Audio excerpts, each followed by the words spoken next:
Hi there, my name is Jeremiah Farid, and this year is Brian Felgate. We will be presenting Cogniflight, which is for aviation safety project for PRJ. So yeah, this would be just a fast project demonstration. We will not cover all of the features, but just the core stuff. I'm flying, so yeah. And yeah, connected to myself is a heart rate sensor. Brian will show you all of that data that gets streamed to the server right now. And this is the thing monitoring me. He thinks I'm a Chorchi because he's only seeing like quarter of my face. It has facial recognition. Once I sit in front of it, that should be sorted out. So let's move on. Alright, so what I'm sitting in front of here is our dashboard that you can find on our cloud server if you log in as an admin or as a ground control. So this is where you're expected to be spending most of your time while you're managing basically whatever business you have that needs all of these single prop aircraft flying around. And you can see here we have a listing of all the different edge nodes that we have registered on our system. This was all important when we had simulations, obviously, but today we don't have all the simulation set up.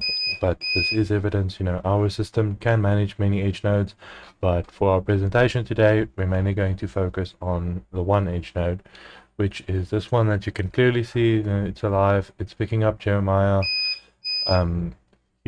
It says he's very tired. I am. Let's hop in. So here we have this graph demonstrating the fusion score. The fusion score is essentially, let's say, a point-specific prediction of just how tired does Jeremiah look at any given moment. You can see at these spikes here. Basically, whenever the models and things on the edge node sort of recognize something that's a very strong sort of measurement indicating that it's very tight. So let's start with the vision monitoring part here. And so this contains all the summary statistics from the vision processor. And try closing your eyes. Yeah, so as you can see, it picks up that he closed his eyes, and because he's closed it, it also actually adds to the micro sleep count, because if you close your eyes for like a few seconds, that actually counts as micro sleep, and it's a sign that you're getting very tired. And then try yawning. It detects it, adds it to the counter as well, and also keeps like a yawn duration of how long he's been yawning, obviously. And so for the next part, the attitude. Now the attitude, it basically refers to the orientation of the craft. So you can see there, as he rotates it, you can actually see the display also rotating along with it, showing that our edge node is also aware of that, and it gives a little bit of secondary statistics as well, especially concerning the orientation and whatever's happening in the craft. And for the next part, as Jeremiah said, he's wearing a heart rate sensor, so you can see there his heart rate, and you can also see a stress percentage and a few other statistics here that I don't fully understand myself right now. And yeah, this is all being streamed live. This is all live data, real data that's coming from our edge node right now, as you saw also earlier. The moment he does something, the dashboard also reacts. And then for the next part, we have G-forces. This is a display basically indicating that you're moving that the plane's moving around a lot. Maybe there's some kind of turbulence or things happening. So yeah, and it also shows, our enclosure and everything's steady. And then basic environmental things. This affects the pilot fatigue a lot. If you're ever in a hot environment and things like that. You can see the temperature, the humidity percentage, and the altitude. Obviously, we're sitting on the ground right now, so that's at 0.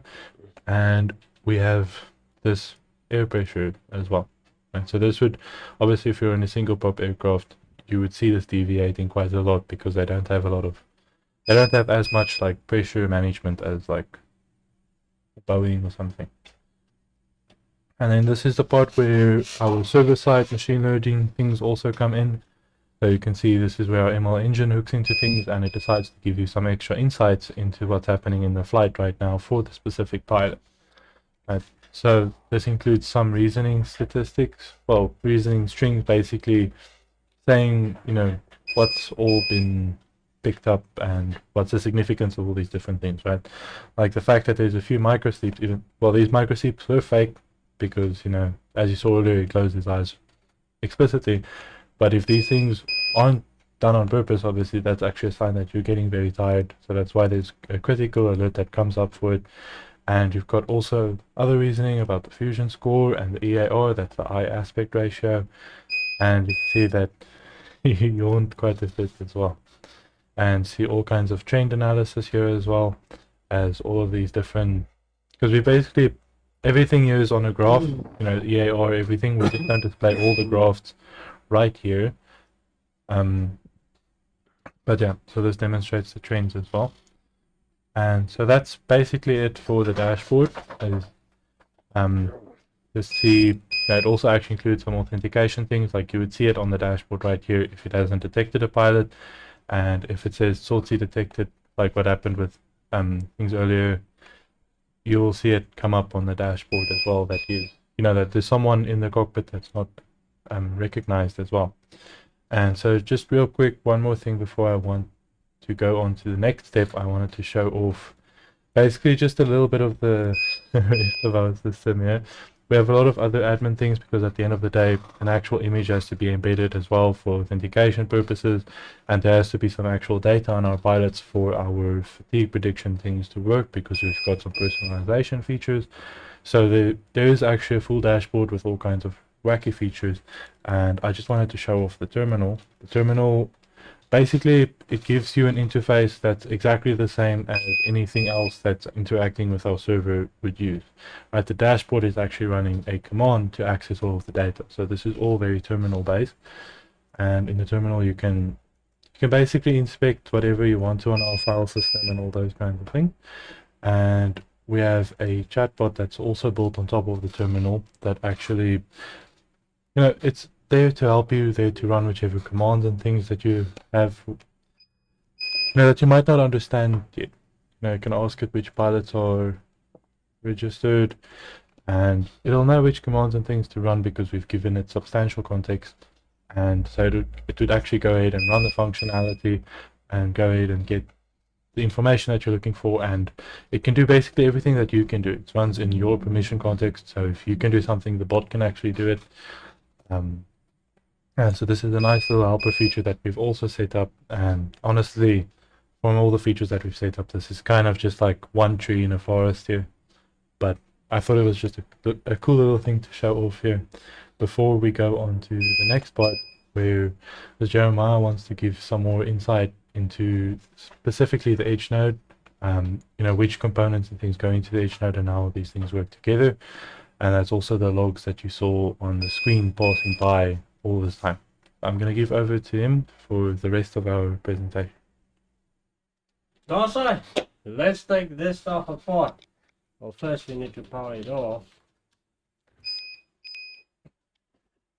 So, now let's take a look inside. Okay. Also disconnect the power supply. As you can see, we have our cooling fans, and there's our temperature and humidity sensor, and there's our RGB LED for indicating different statuses. Here we have IR LEDs that enables night vision for our vision processor, and this is our camera that analyzes all of the landmarks on the pilot's face. Okay, let me show you inside.